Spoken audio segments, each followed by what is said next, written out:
Hello friends, this is Sarfaraz. Welcome to Dynamic Mantra. आज हम लोग सीटेट जुलाई 2024 यानी 7 जुलाई को जो पेपर है तो उसी के लिए ये वीडियो लेके आए हैं, क्योंकि बहुत कम समय बचा हुआ है, मात्र 15 दिन। इस 15 दिन में हम लोग क्या पढ़े जिससे हम सीटेट में अच्छा मार्क कर सकें, क्योंकि एक कदम आप सरकारी शिक्षक बनने की ओर जब जाएंगे तो क्या पढ़ना है, चूक तो करना नहीं है बिल्कुल भी। 7 जुलाई में हम लोग को पेपर पास करके ही आना है, तो 5 से 6 बातों को आपको ध्यान में रखना है। इन 5-6 बातों को अगर आप ध्यान में रखते हैं तो 15 दिन तो बहुत ज्यादा है। आपको मात्र केवल सिर्फ 7 दिन में ही आप सीटेट क्वालिफाई करने के लायक आप हो जाएंगे। मैं ये वादा करता हूं, मैं एक दावा कर सकता हूं कि आप बिल्कुल प्रिपेयर हो जाएंगे कि मैं सीटेट क्वालिफाई करूंगा।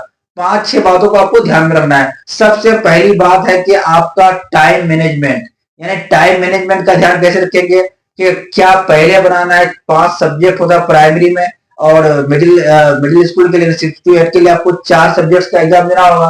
तो आपको किस सब्जेक्ट को पहले बनाना है, किस सब्जेक्ट को बाद में बनाना है, टाइम मैनेजमेंट यहाँ भी गड़बड़ाता है, और गोला करने में भी टाइम मैनेजमेंट गड़बड़ाता है। तो टाइम मैनेजमेंट को सुधारने का सबसे अच्छा तरीका है कि आप ज्यादा से ज्यादा प्रैक्टिस करें। यानी अगर प्रैक्टिस ज्यादा करते हैं, ओएमआर पे प्रैक्टिस करते हैं, तो आपका ओएमआर भरने की जो टाइम आपका है वो मैनेजमेंट बढ़िया से हो जाएगा। तो आप सबसे पहला टाइम मैनेजमेंट में ध्यान देंगे कि टाइम मैनेजमेंट के लिए आपको यहाँ पे प्रैक्टिस करना होगा। तो टाइम मैनेजमेंट आपका ये हो गया। दूसरी बात है कि आपको किस सब्जेक्ट में ज्यादा पकड़ है। यानी आप अगर सबसे अच्छा सीडीपी जानते हैं तो सीडीपी को बनाएंगे, ईवीएस जानते हैं तो ईवीएस को पहले बनाएंगे। Language paper Hindi English Urdu अगर रखे हैं तो उसमें से जो आपको आता है, तो याद ये रखना है कि सबसे ज्यादा पकड़ जिस सब्जेक्ट में आपको उसको सबसे पहले बनाना है।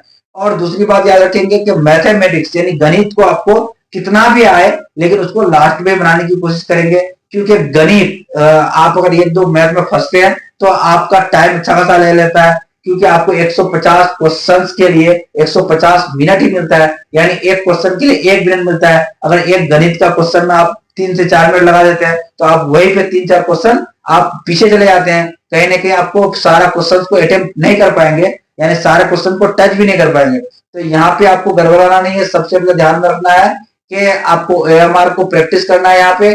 दूसरी बात है कि जिस सब्जेक्ट में ज्यादा पकड़ है उस सब्जेक्ट को बनाना है। यहाँ बात खत्म हो गई। उसके बाद आगे चलते हैं हम लोग, ये प्रैक्टिस किससे करें, कौन सा बुक से प्रैक्टिस करें। तो आपको क्वेश्चन बैंक्स यानी प्रीवियस ईयर क्वेश्चंस को आपको मार्केट से खरीद लेना है या नेट से डाउनलोड कर लेना है।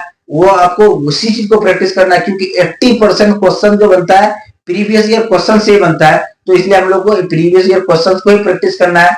याद रखेंगे हम लोग को ज्यादा इधर उधर प्रैक्टिस करने की जरूरत नहीं है। प्रीवियस ईयर क्वेश्चन को ही प्रैक्टिस करेंगे। याद रखेंगे किसको प्रैक्टिस करेंगे, प्रीवियस ईयर को। तो यहां तक आपको कंफ्यूजन नहीं होगा।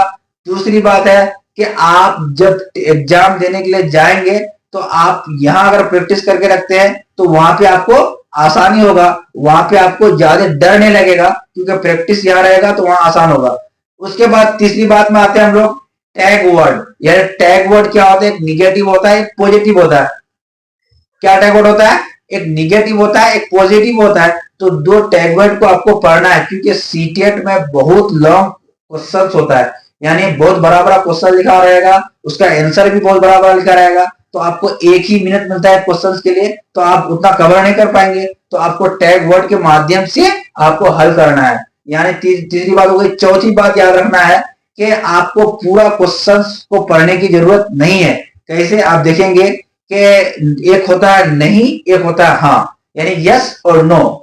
तो आपको 4 ऑप्शंस को जब पढ़ते हैं तो आपको 3 ऑप्शंस एक जैसा लगेगा, एक ऑप्शन अलग लगेगा। यानी आपको अगर 4 ऑप्शन पढ़ते हैं तो 3 ऑप्शन में लगेगा कि 3 ऑप्शन हाँ में जा रहा है, एक ऑप्शन नहीं में जा रहा है, तो आपको यकीन है कि नहीं वाला आंसर होगा।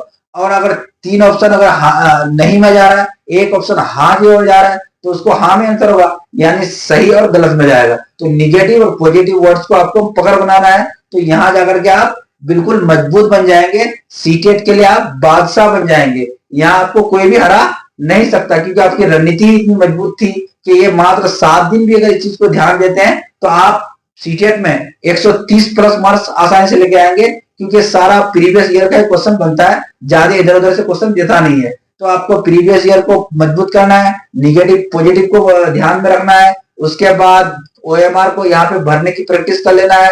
उसके बाद याद रखना कि जो सब्जेक्ट आपका सबसे बढ़िया मजबूत है उस सब्जेक्ट को बनाना है। सीजीपी हो, ईबीएस हो, मैथ हो। मैथ को ध्यान में रखेंगे, कोशिश करेंगे कि उसको लास्ट में ही बनाए, यानी सारे सब्जेक्ट को बनाने के बाद मैथ में घुसेंगे, क्योंकि आपको एक आइडिया लग जाएगा कि मैथ में क्या क्या बनाना है, उस टाइम आपको अच्छा रहेगा। याद रखेंगे, हम लोग जब भी मैथमेटिक्स में घुसेंगे तो लास्ट में ही सोचेंगे मैथ को बनाने के लिए, याद रहेगा।